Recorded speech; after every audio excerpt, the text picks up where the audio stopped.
Mga igsoon, na sayod kita, kining iglesia nga gitukod sa tong Ginoo.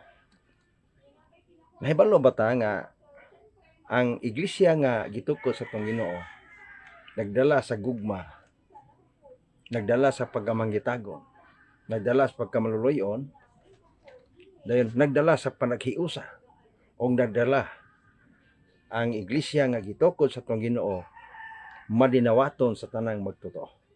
O gawas pa nga madinawaton si Kristo sa iyang mga magtotoo, sumala San Roma 15:7, nagdala pagyud og 490 ka mga pasaylo. Ang iglesia ba niya? Ang iglesia nga gitukod sa tong Ginoo nagdala og 490 ka pasaylo.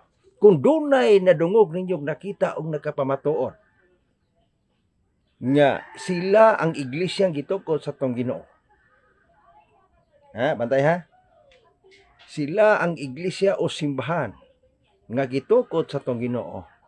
Ayaw gyud mo tuo kung wala nilang doktrina ni Kristo nga magdala og 490. Kabalo ba mo? Nga naay nga burial karon silang pamahayag ug pamatuod.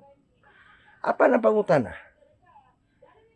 Kapila maday pasayloa ang tao kung nakasala?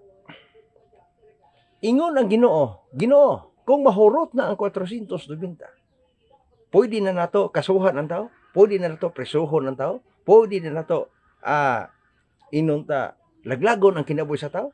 Unsay gitubag sa Ginoo, kung mahurot na ang 490, sugod na po og uno. Ito pa tama itong giingon sa Salmo 89 bersikulo 1 nga ang Dios may gagmaon sa walay katapusan. Ito pa di mabugto ang iyang gugma.